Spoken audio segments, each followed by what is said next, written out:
It's going to be a cat fight extravaganza.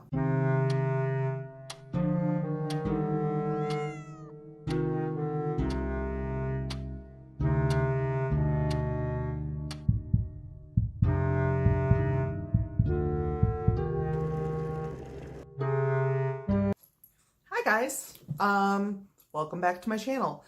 Tonight is supposed to be the night that I put on my AuthorTube newtubers video. Unfortunately, the filtering option in YouTube is not working right now, so I can't find them. So instead of the AuthorTube newtubers video, I was going to do a Writing 101 video and then just have 3 in a row, but my Writing 101 schedule is already like really stretched, and I don't really know if I have anything for after these 12 episodes, so I kind of didn't want to do that either. What I wanted to do was talk a little bit about internet toxicity and why I think that the AuthorTube community can come kind of above the toxicity factor and really operate without that kind of problem. I do think we as a group have an opportunity to be better than a lot of what the internet expects of communities. So here's my list of toxicity in various communities on the internet and why I think AuthorTube can be and may already be better than other places on the internet. The first thing that can be somewhat toxic to people is feeling alone. I remember when I posted my first video on YouTube that I called CJ or messaged CJ or whatever and told her she had to go watch it and she had to go like it, and I made other people watch it and things like that because I was just so nervous about having no one watch my videos. And I've been doing the newtubers videos for a couple of months now, and the big thing I've seen is that people's starting subscribers range anywhere from like several hundred because they have some other platform that they're pulling people from to 1. I have definitely been the second subscriber on people's channels, and putting up a channel when your only subscriber is like one loved one or even maybe yourself on another YouTube account has to be absolutely terrifying. So I really appreciate that our community regularly goes onto those channels, especially if they do the newbie tag, because they're way easy to find if they do the newbie tag. We go on those channels and we welcome them, and I feel like that's really helpful. And I also feel like the AuthorTubers group on Facebook is really helpful to the whole... Can we stop? I think the Facebook group can be very helpful to new AuthorTubers who want to meet AuthorTubers, who want to talk, who want to not feel all by themselves. It can save someone who is new from deciding that they're not going to keep going or things like that, and I think that's really important for our community. We are a very tight-knit community, so there aren't that many people who are viewing AuthorTube channels in general, so our view size, our subscriber size is fairly small. I think it's very important to reach out to those people who don't have many subscribers and make sure they feel welcomed so that they continue to make content. Rivalries. In many of the other communities, especially YouTube communities, you see rivalries between 2 creators or 4 creators, or this 6 creators have decided this one creator is horrible, and so now they're clashing on Twitter and they're getting in fights on YouTube and they're making videos about each other. And it's just absolutely absurd. Despite the tea stuff, which didn't actually call anyone out, it didn't fight anyone, there was no like, this person is a pile of shit going on. So we don't have that issue right now. We don't have people calling each other out. We don't have people making videos fighting. We don't have people on Twitter fighting, so far as I know. And I feel like part of the reason is because our community is so small that we build relationships with each other. Jealousy, feeling like others get more than you do, feeling like others get more than they deserve, feeling like you're always the one who doesn't get what they want. That is absolutely useless to both yourself and whoever you're jealous of.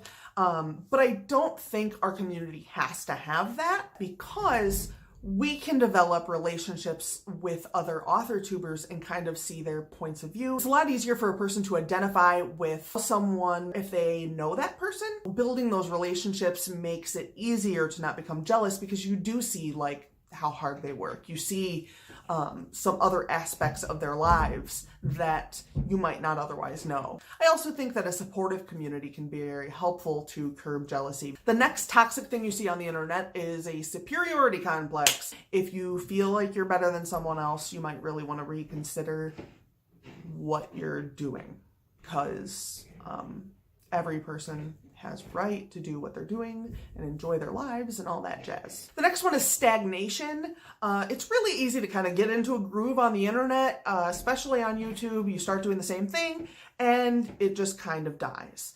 I feel like our community is able to not stagnate because we have so many different voices and we have so many different things to learn from each other that even though we might not be able to bring something new to every topic, we might not be able to teach people how to use grammar, we might not have those skills. We all have something that other people don't have that we can offer to the group as a whole. And the last thing is the hate that comes on the internet.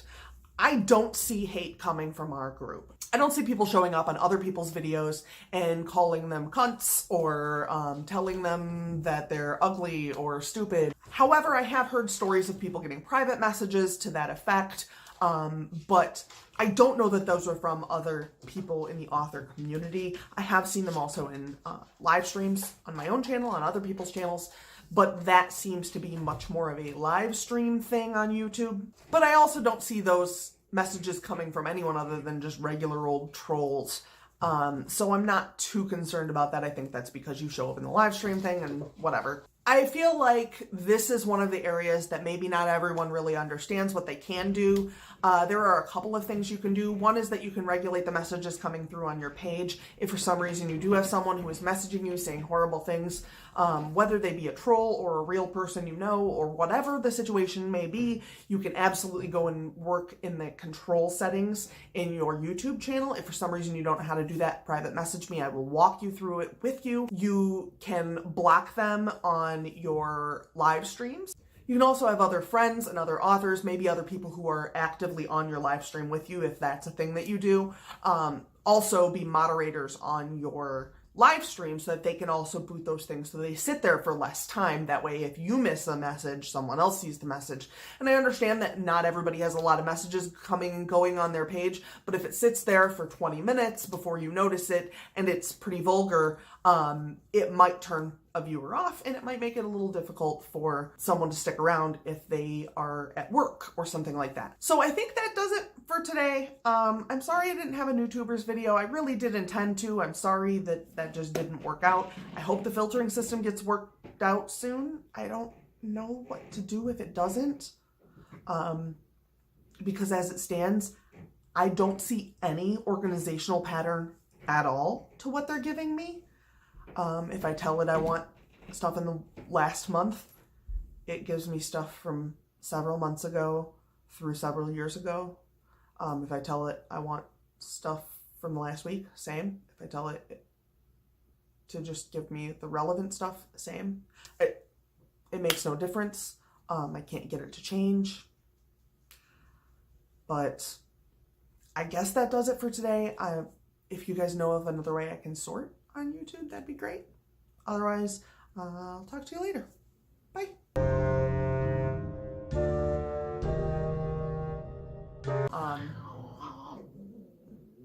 One of my cats is a bitch and the other one's jumpy.